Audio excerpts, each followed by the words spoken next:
Hello, I'm Andrew Kelly from Bristol Ideas, and I'm hosting today's session. In our work on the future of cities, we look at cities of the past and where those cities are now and what they can teach us. One city that has always been of interest to us is Berlin. We're joined today by Kirsty Bell. Kirsty Bell is a British-American writer and art critic living in Berlin. She's published widely in magazines and journals, including Tate, etc., and Art in America, and was awarded a Warhol Foundation grant for her book, The Artist's House. Her essays have appeared in over 70 exhibition catalogues for major international museums and institutions, such as the Whitney Museum of American Art and Tate UK. Her latest book is The Undercurrents, a story of Berlin. Kirsty, thanks for joining us today. Thanks, Andrew. It's great to be here. Can we start with the theme of undercurrents? There are many undercurrents here, aren't there? Yeah, there are many undercurrents in this city, and I think that was the initial impulse to start thinking about it as a topic to be writing about. You know, art is really what I came from, art writing, so this was a new area.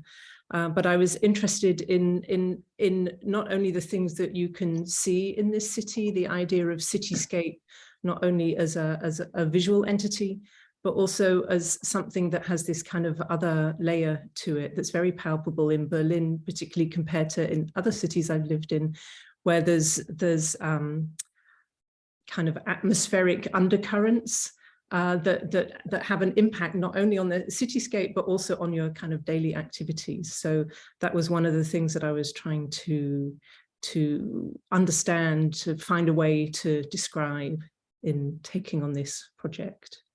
Now, you've lived in both the Old East and the West, haven't you, of Berlin? Yeah, well, I first moved here in 2001. I actually moved here from New York, where I've been living previously, and moved to an area called Prenzlauer Berg, which is the former east of the city.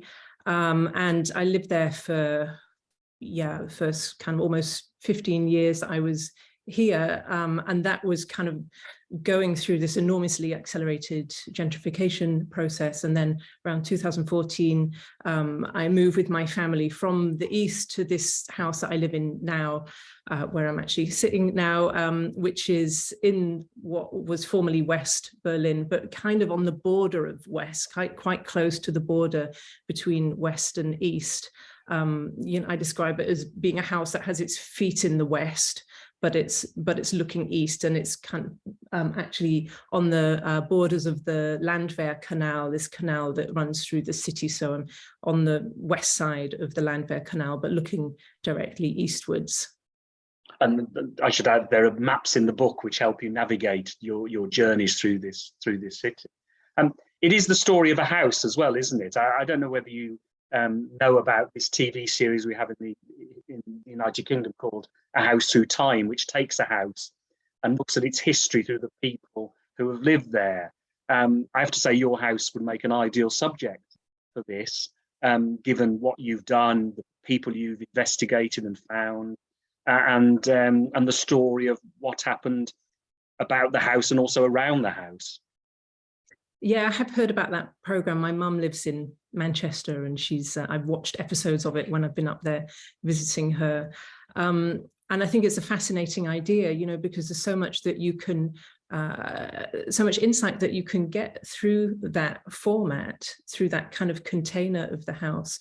And so for me, when I started to think about it, you know, and it was really triggered by moving into this not only new environment, but new building that had a very particular atmosphere. And I started to think about two things, one of which was this idea of the house as a witness, and what would this house have witnessed in the streets outside it for the kind of more or less 150 years that it's been standing here on the banks. And obviously in a city like Berlin, the kind of things that it's witnessed are very, very extreme, perhaps more extreme than in many other capital cities. And then the other thing that I started to be curious about was, you know, what the experience of the previous inhabitants of the house might have been, you know, and also particularly maybe the female inhabitants who don't necessarily get recorded in more general histories of the city. You know, so that was the impetus to start this kind of investigation and look back through these decades and through these different eras to the people who'd lived here before me. I want to come back to women in Berlin, because you help cover and recover histories in the book of particular women in Berlin, which I thought was brilliantly done. But just tell us a little bit about some of the inhabitants of the house. This is not about women, but I was particularly taken with the Sala brothers example. Yeah, so the house was actually built right at the beginning of this period in Berlin called the Gründerzeit, which began around 1870, and it was this period of massive growth and building where the city really came into being, where there was this huge influx of workers from the outskirts, from the Slavic countries from the West.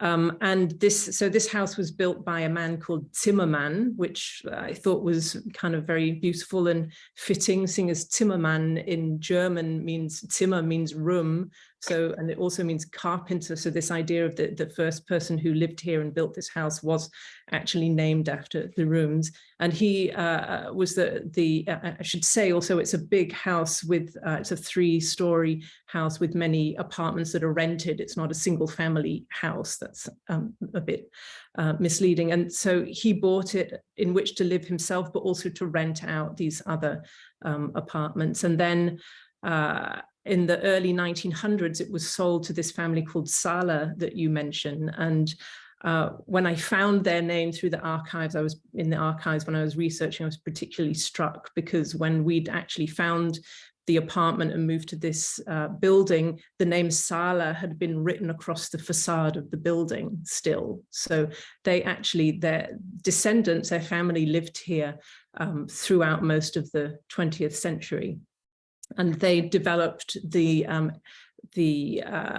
plot and built a print works in the backyard. They were a family of printers that made these very kind of high-end lithographic prints and specialized actually in games, in kind of card games and board games and the kind of games that were made out of paper in the early 20th century.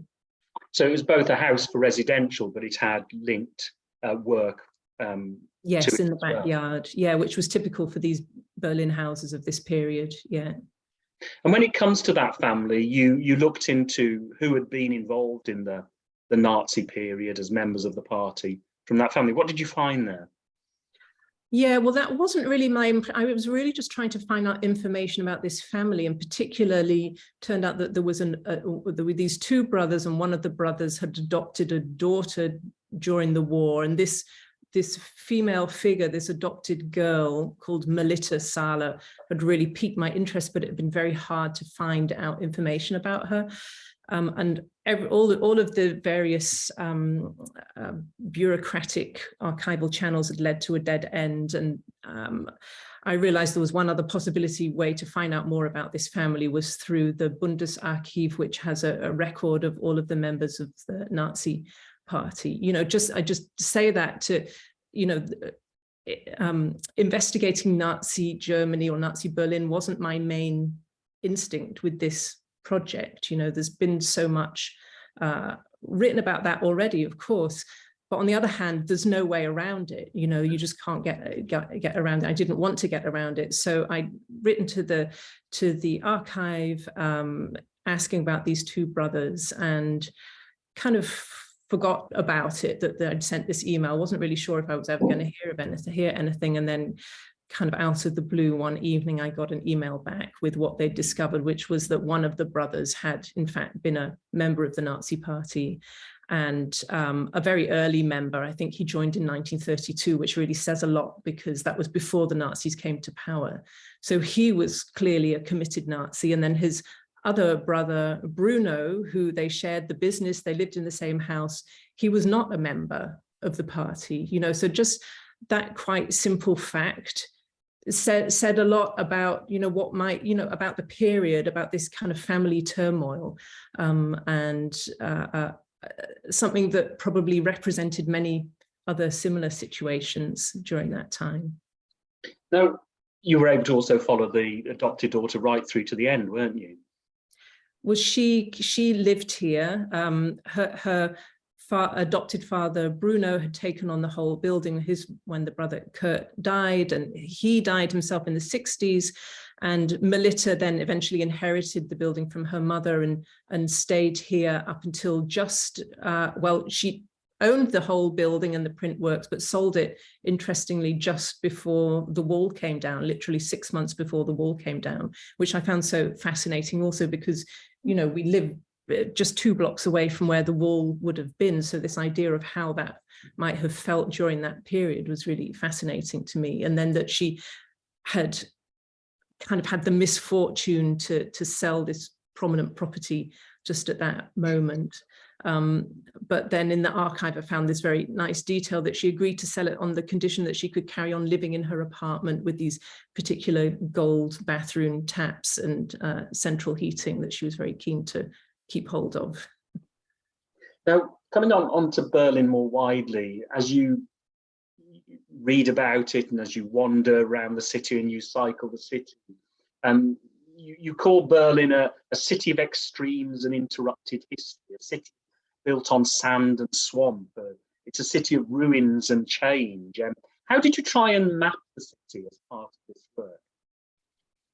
Well, what I ended up doing, or what I began doing, in fact, was I really stuck very closely to the position of this house, to this idea of the house as a witness, and more particularly to this one particular view that I have from the kitchen window, you know, so as if that view was kind of an eye onto the city. And I use that as a way to kind of focus the research, you know, because there has been so much written at such a long period of time. There is so much material and so much fascinating material, you know, so I use that as a way of orienting myself and keeping the research on track, and kind of curiously discovered that kind of piece by piece, if I dissected the various elements in this view, then this kind of history of the development of the city kind of unfurled in front of me. For instance, I began with the Landwehr Canal itself and discovered, I hadn't known, but I discovered that that was designed and developed and implemented by the famous landscape architect Peter Joseph Lenné, who was very well known in Berlin for designing the Tiergarten here, as well as all of the parks and palaces in Potsdam.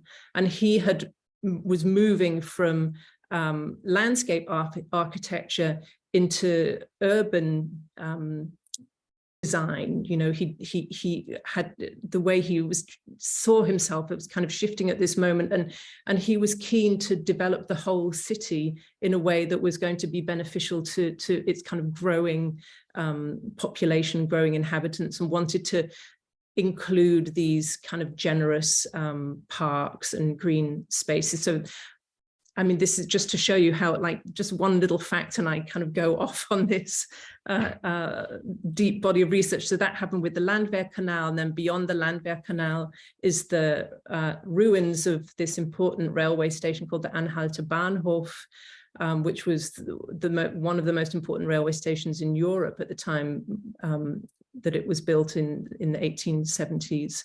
And that through that, then I was thinking about, you know, what the city was at that period, you know, at the turn of the century, when Berlin did become this vital hub of industrialization, of mechanization of railways. It was growing and becoming kind of modernized at this incredible accelerated pace. But at the same time as all of that was happening, there were these, you know, political conflict.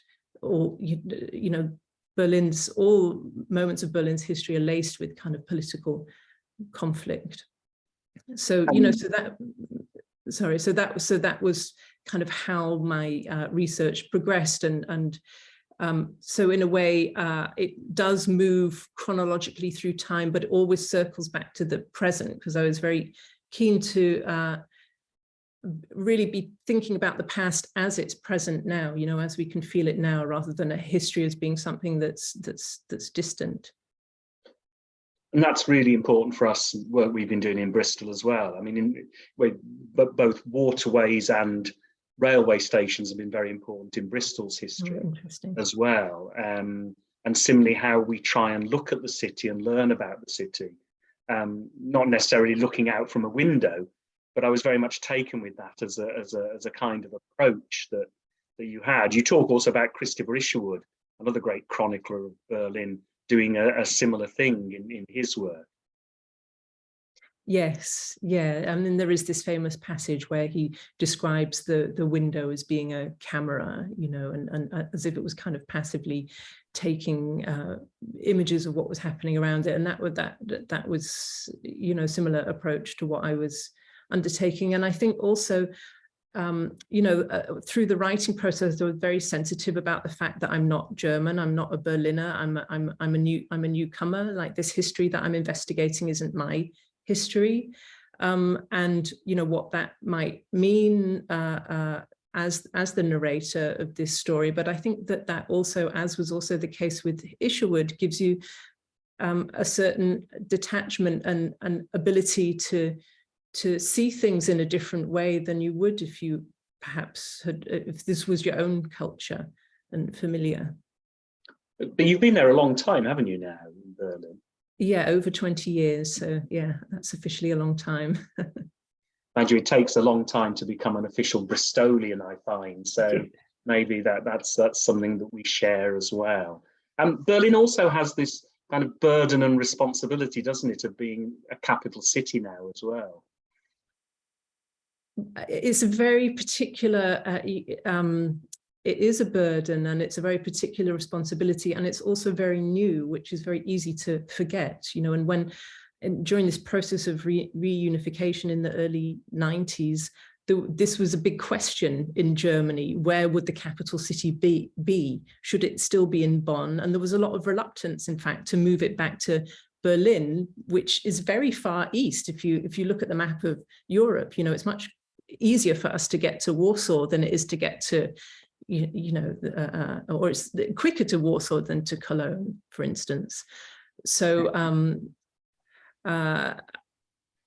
so it is quite fraught, it's distant, and also there was this kind of desire to become a capital city very fast, you know, and through that kind of acceleration, there were decisions were made that were probably not the best decisions. You know, there was this pumping in of money into the Potsdamer Platz renovation, which anybody who's visited Berlin in the last 10 years will know that it just did not work. You know, it's kind of a ghost zone. It's not really anything happening, but there was this desire and also this assumption that Berlin would return to the energy and the power and the status that it had at the beginning of the 20th century. We're involved in a project, we have been for some years in Bristol, called Legible City, about how people learn about the place, move about the place, from practical things like moving from A to B to get from the railway station to the concert hall, but also much deeper issues like, how do you understand a place like Bristol? What do you pick up from the streets, almost from the stones of the place? And I thought your book was an example of that as well, how you try to investigate almost the soul of a place, in fact. There's this one thing that kind of triggered that in a way, which was I started reading this literature about what's known in Germany as the Kriegsenkel generation, which are the grandchildren of the war. And, you know, as there's been these advances in epigenetic research and understanding of the fact that trauma can be inherited, there's been some really interesting and specific research onto the inherited trauma of war that many German citizens have experienced. And you know, and I'm also that generation, that I'm in the same generation as the Kriegsenkel, just that my parents weren't in Germany, you know. And then as I was reading this literature and thinking about the view out of the window and all of the damage that's visible. 80% of the buildings that I can see are new. There was very great damage in this area where I am. And I was thinking about the idea of if that inherited trauma might apply to a city as well, like what that would mean. I mean, it's a bit of a kind of out there idea, but what happens in just the cityscape, the bricks and mortar, where do those traumatic experiences reside environmentally? And perhaps I wouldn't have come up with that thought if I hadn't really felt quite strongly that there is some residue of that atmosphere that you can just feel on the streets. It has an effect in some areas more than others, and certainly in this area where I live now, unlike the area where I lived previously, you just can sense the weight of the past here very much. And there's been quite recently attempts to find ways to represent this, and through signs or information is what we really need, to understand what was there before. And then in Berlin or across Germany, one of the most moving memorials is this project called the Stolpersteine, particularly related to the Holocaust, where these small brass cobblestones are laid into the street in front of particular buildings where Jewish residents had lived, and these cobblestones are engraved with the name and the dates of this residence. So there's something that Stolpersteine means stumbling stone. So they are something that you literally kind of stumble across through the city, and that makes it very palpable what that actually meant, in terms of the living population of a city like Berlin. So many citizens were extracted and murdered. Whenever I've been to Berlin a few times, not recently with the pandemic, but in the years before the pandemic, and they were, I have to say, some of the most moving monuments I've ever seen for this. And I often talk about this in Bristol in terms of how this city comes to terms with its past, particularly the trade in enslaved people and what remains of that in terms of the wealth in the city and the inequality in the city, and much more. And the Stolperstein is a one example of that. I mean, I thought that when I last went to Berlin, I deliberately walked around a lot of the museums, the remnants of the wall, and so on. And I thought the city had done the most I'd ever seen to try and come to terms with these many different aspects of their past, not just the Holocaust, but also the legacy of communism and the DDR, for example. I thought it had been done remarkably well, and in a very moving way as well, I thought. It's been incremental. I mean, when I first moved here, there wasn't very much at all. And it's been, I think over the last 10 or 15 years, people have realized how essential that is, not just for people visiting, for tourists, but also for the people who live here. Because if the wall wasn't marked in some way, you wouldn't really know that it was there, except again, that it had been there, I should say, except again that sometimes you sense this weird atmosphere in areas around where it had previously stood. But the interesting thing for me about many of these initiatives is that they're not decided on by the state. That they're private initiatives, they're kind of grassroots initiatives that have taken hold. The Stolpersteine was a project developed by an artist, initially in Cologne to commemorate Sinti and Roma victims of the Holocaust. And then he quickly realized how successful it was, how poignant it was. And it just grew and developed through that. I deliberately went and looked for some, in the sense of keeping my eye on the ground, and couldn't see any. It was when I wasn't looking for them that I actually stumbled across them.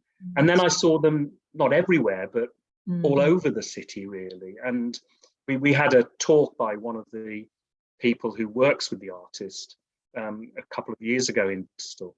And they talked about how they were planning one in Britain, actually, for the Kindertransport. So that's another way of how that if memorialization and education can expand into other countries, as indeed the Stumbling Stones have, haven't they? They've gone into to other countries as well. You talked about coming to terms with the past is, as I mentioned, really important for us. And as I said, Berlin and Germany seems to have done that more than anyone in recent years, and certainly, you know, the post-68 generation helped foment that. But you bring into the book, you mentioned the interesting work on things like psychoanalysis that's taken place, the grandchildren and the children, but also looking back at the immediate post-war period and the kind of year zero and the forgetting as well that people went through, or the wish to forget that they went through. Yeah, well, you know, because the narrative was kind of taking me in this kind of loose chronology through the period, and you know, and I discovered that the final street battles of the Second World War had actually taken place right outside my window, pretty much, and that was really, you know, that it had been very difficult to write about the war period, but then I found that writing about that immediate post-war period was even more difficult because, you know, just this feeling of like, well, you know, here we are in this moment of devastation, and how can we move forward? I think also particularly because I kind of been identifying with this family that was living in the house, you know, so that weren't victims of the war. You know, they were on the side of the perpetrators, but then what does, you know, what does that mean? They're still traumatized, you know, and that just kind of helped me understand a little bit the dilemma of all of these citizens at the end of the war who where there was just a kind of utter loss of orientation. And then the dividing of the city, you know, so I think it just led to a kind of numbness, and the way that many individuals and families dealt with it was through work, you know, and hence the German economic miracle, that Schaffenswunder. I think that people just kind of tended to put their head down and not think about the past, and then that's what, of course, leads to problems in the future generations if there's a lot of secrets, because it ends up that people don't talk about the difficulties and the trauma, and these unspoken things get passed on. Now, you write a lot in the book about the other books you've read, the films you've watched, and you know, we would, you know, recommend your reading list to our and watch list, as it were, to our audiences as well. I wanted to talk about a few, and I want to focus particularly on women, because, you know, we know well books like Berlin Alexanderplatz and you know, Walter Benjamin's work and so on. But what you bring back is attention to certain writers and commentators and activists who we might not necessarily have heard too much about. And I was particularly taken with a few of these, which I'd just like to go through and talk about these, if you may. Gabriele Tergit, for example, is one who I knew a small amount about, but not much. But she was very influential, wasn't she, in the work you did? Well, just by this kind of beautiful coincidence, because you know, one of the things that I started doing as I was obsessing about this subject is that I would read every sign on the street that I passed. And, you know, one of the streets that I would pass frequently, which is on the side of the canal, a couple of blocks along, is called Gabriele Tergit Promenade. And I had no idea who she was, Gabriele Tergit, but I looked her up, as you would, and I discovered that she was a writer and a journalist, born at the turn of the century to a Jewish industrialist family. She'd actually grown up also on the canal, a few bridges further north, and she eventually got a job as a journalist, worked as a reporter at the criminal courts in Moabit. So she was reporting from these crime trials, and she's also written 2 novels which had very recently been translated and brought out by the New York Review of Books. But I was actually more interested in these journalistic pieces because, again, it was this, for me, really important was this idea of the eyewitness of a particular period, you know, and wherever possible, a female eyewitness, which was much more difficult to find, you know, to get the sense of what a woman's perspective in these different periods of time might have been. And so for me to come across Gabriela Tergit was just an absolute treasure trove, because she was such a perceptive observer of this very volatile period, you know. So her first article was published in 1915, and she was writing right up till 1933, where she, just a couple of days after Hitler was elected, she fled to Palestine. But so there's this incredible trove of writings that's just very rich with ordinary detail about how people lived during these different periods, the impact, for instance, of the First World War, what that meant for women, and the emancipation of women, and the kind of rise of the young working woman. Yeah, unfortunately, those journalistic pieces haven't been translated into English yet, as far as I know. But anyway, a lot of her thinking of this just very precise and witty observation flows also into her novels. Yeah. And another one to talk about, I think, is Clara Zetkin. Yeah, Clara Zetkin, also powerful, like proto-feminist activist and very close friend of Rosa Luxemburg. You know, Rosa Luxemburg was somebody also that I looked into a lot. I read a lot of her letters, primarily because she's very connected with this canal, with the Landwehr Canal, because after she was murdered, her body was thrown into the Landwehr Canal and discovered several months later. So Clara Zetkin was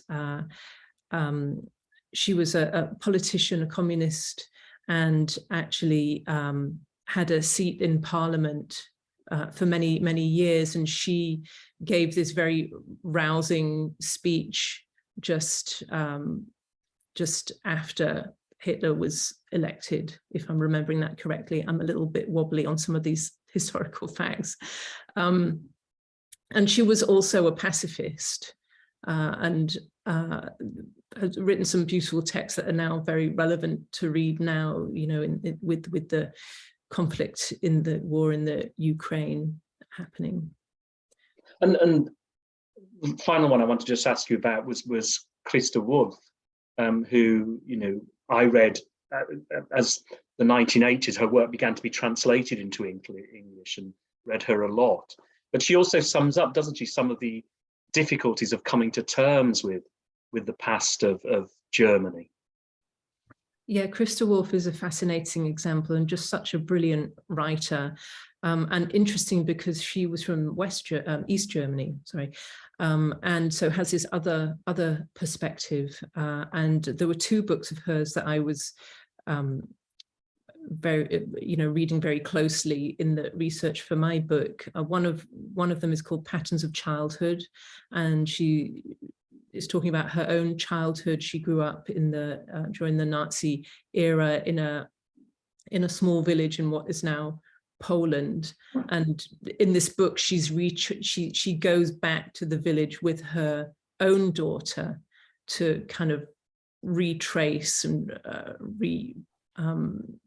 discover her childhood and try and access some of the memories that have been buried. And she just writes about it so evocatively, like what that actually means to have grown up in that situation where all of the local streets are named after Hitler and his men, and about how the memory hides certain facts from you.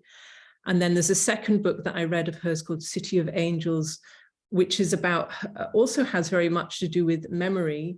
And it has to do with her own concealed or memories of her involvement with the Stasi. It turned out after the reunification, when all of the files were opened, that she was on record as being an informant, and that created a big scandal. And she doesn't really recollect that, can't really recollect that. That was a big scandal in the literature world here. And of course, during that time, every third person was a Stasi informant. So whether or not that actually meant something is kind of up for debate.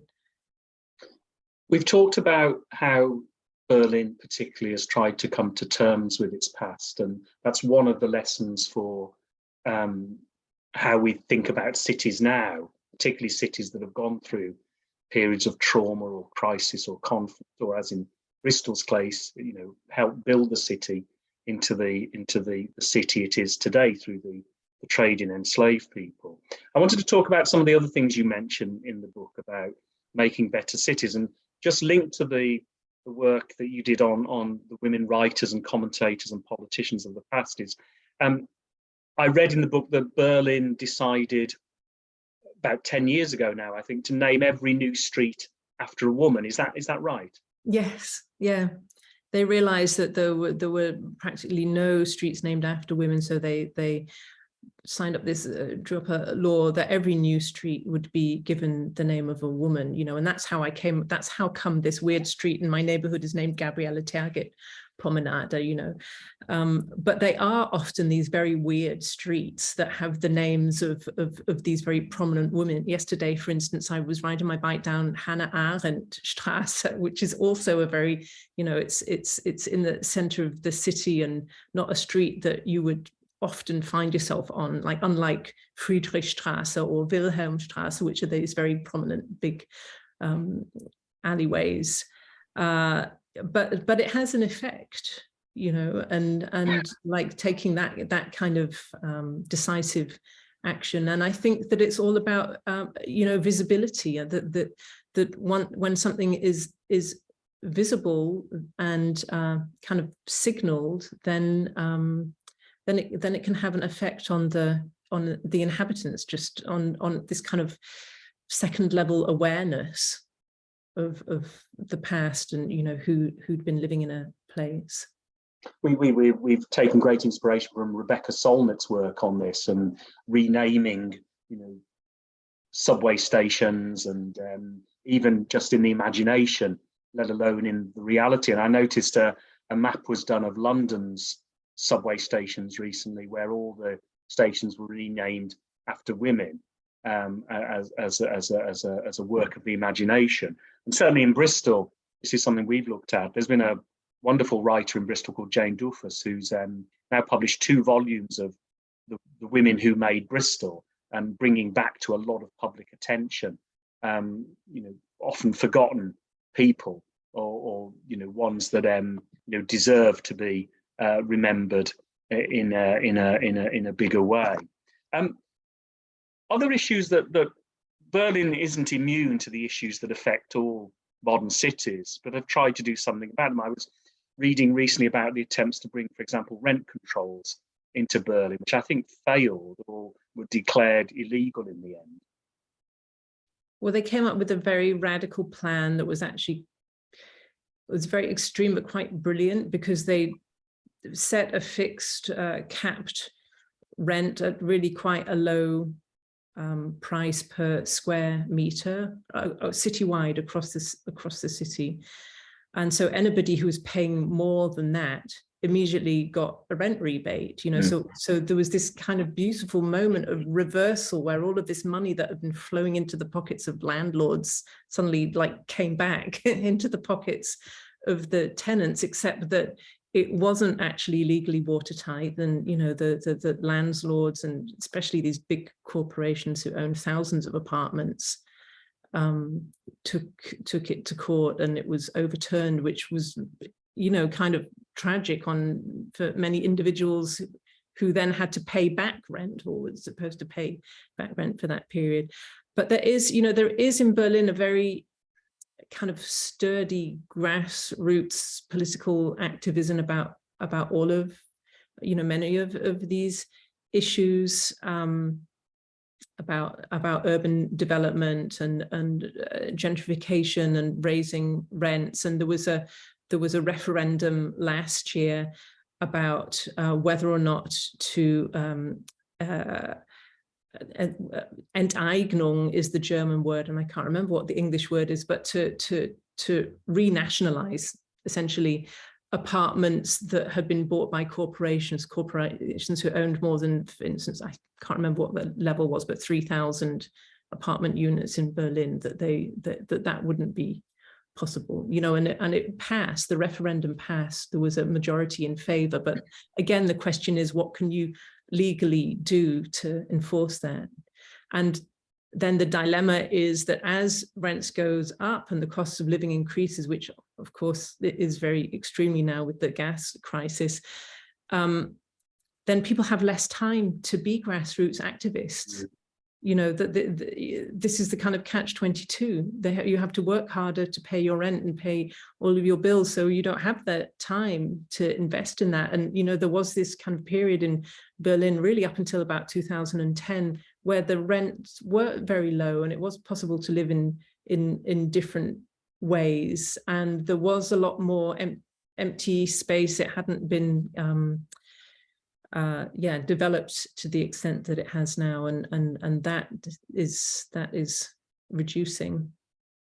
And what does that mean for you as a resident of the place? I mean, you talked about the way that activists now will have to work harder and their activism will be lessened to deal with the crisis. I mean, we find that people who might have come to cultural events, for example, will have less money with the cost of living crisis and will have less time to do it, and probably a lot less energy, I should think, to do it as well. But as a resident of Berlin, do you feel that, how does that make you feel about the place and your involvement in the place? Well, it's definitely changed. I mean, I do remember a certain period around 2010 or 12 of suddenly noticing what Berlin was becoming, because for a long time, Berlin had just been full of cranes and building sites and heavy machineries and, and that kind of excitement and potential of things being built, and a lot of empty spaces and, plots just full of weeds, where again, you had this sense on the one hand of there being potential, and on the other hand of there being this kind of sense of the past represented through that empty space. And then at a certain period, the cranes have gone and the diggers and the scaffolding comes down, and then they're just buildings, and they're not interesting buildings, and it's not social housing, it's investment driven properties. And then there isn't any potential anymore. That potential has all been drained out. And in this city, as in many other cities, a lot of the real estate investors aren't even based here, so they don't care about social infrastructure, and they don't care about quality of life. So it's just this drain of resources out of the city. So it just makes me really disappointed and kind of frustrated and angry, as are most of the people that I know who moved here or who've been living here for a longer period of time. But Berlin is also a transitory city where people come and stay for a while and leave, and that's not just a recent phenomenon. It's always been like that throughout history. And so a lot of people come and have a few years here and don't really engage with the problems that are happening on a more kind of infrastructure level. I mean, I think this is one of the big issues for cities, really, is how you develop that rootedness, really, in people who may not be rooted there for very long, and their responsibility to the place, and the way you build social infrastructure. Because also, a city like Bristol is not an unwealthy city. Bristol, it has very poor areas, but it's generally a wealthy city. But even its tax base is fairly limited, for example, to invest in the social infrastructure we have. And this will just get worse over the next few years with the cost of living crisis, I think. I mean, when I was last in Berlin, a lot of the big main museums were closed for renovation, and there still seemed to be a lot of investment going on into the arts and culture of the place, and far more than takes place in this country, for example. But I guess that's always under challenge as well. And there's been, you know, since reunification, there's been this long-term plan of each of the main museums kind of undergoing this renovation, you know, so that's happening bit by bit, but really at a glacial pace. Yeah,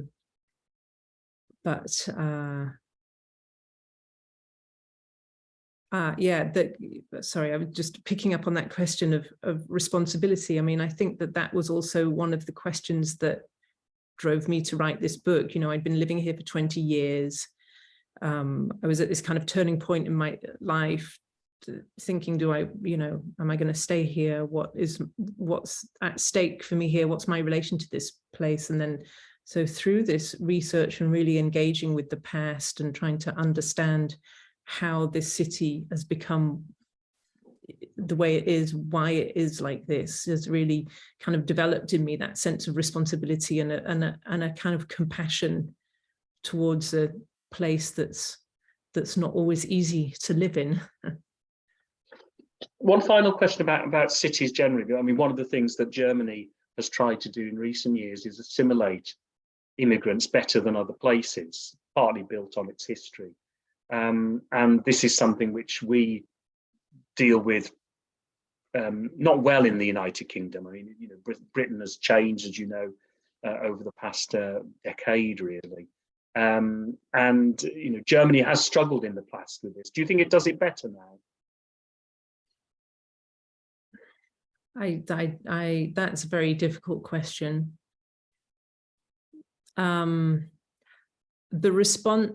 The governmental response to the immigrant crisis, for instance, the 2015 immigrant crisis was absolutely commendable, and disappointing that all of the European countries didn't follow suit and share that responsibility. But you know,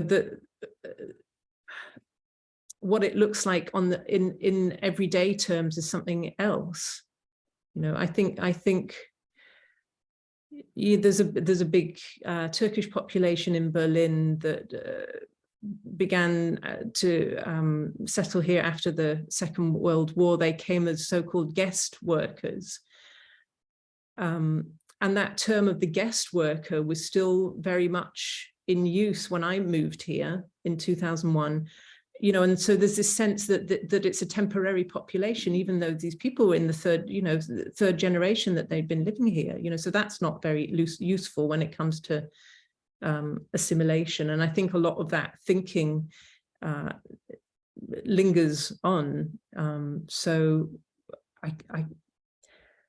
I think that on a governmental level, then there's a lot of goodwill and real action, as was also seen when the war started in Ukraine, and a lot of immigrants came very, very quickly to Berlin. It was very visible.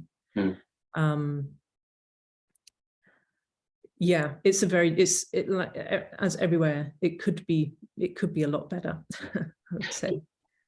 Final question is about writing about cities. We encourage people to write about the place they're in. We publish some of that work, and we're trying to encourage national publishers, or predominantly London-based publishers, to do more. Interestingly, I did an interview a couple of weeks ago with someone who's written a big book on Birmingham, which Penguin have published, which is getting, I'm hoping they'll be impressed with the decent reviews they've had on that, to encourage them to look at other cities outside London. But you did a prodigious amount of research in this. What advice do you have for someone who wants to write about their place? Where would you start? I start with whatever's nearest, I would say. Whatever's nearest, and whatever you're most curious about. Like, just follow whatever your instincts are telling you, where the questions are, like where the difficult spots are.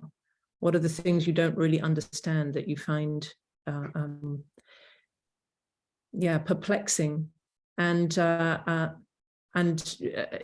yeah, follow all. I mean, you know, I love that kind of research. I love going to archives and getting a big folder of musty papers and seeing what's in there. I find that so thrilling, you know, and you know, like that program about the house of the story, the story of the house. You know, there's so much that you can understand through that information about social structures that aren't just to do with the past, you know, that have an influence on us now. So I think it's, you know, I just feel like it's so fascinating. I don't know why everybody doesn't want to do it.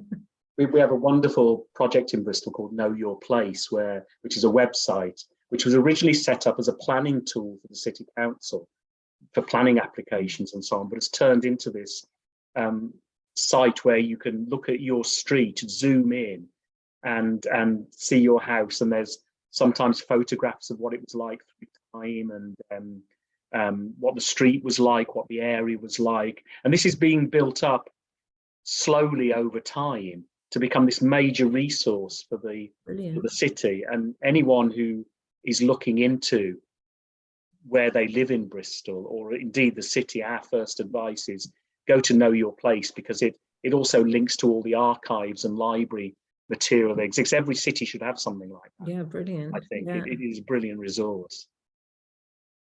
Well, just to fire, you've talked about a lot of the writers, and I'll conclude here. And as I mentioned, there's lots of reading in your book that we would, you know, very much encourage people to go to. I think one of the best books about Berlin, you mentioned it in the book, is Grand Hotel, Vicky Bound's Grand Hotel, because it does bring to life a certain period in the city's history, I think. And you know, you talked about it, you know, the pulse of the city in between all the kind of machinations in the hotel itself. I do think that's a wonderful book, actually. Yeah, it's brilliant. It's such an enjoyable read. And you know, the reason that I read it again is because the building that it's set in is this Excelsior Hotel that again is something that I would see out of my window, in the view from my window, if it still existed. So, you know, again, it was for me that thing of like cropping into what's in my immediate vicinity. But yeah, gives you a really lively understanding of the period, and also the complexity, this kind of fantastic cast of different characters that made up that Weimar period. And I'm glad you mentioned the word compassion earlier on. You talk about that in the book, and you also say within habitation comes responsibility to witness, to document, and to act. And I think that is about that, being rooted in a place and helping that place become better, in fact.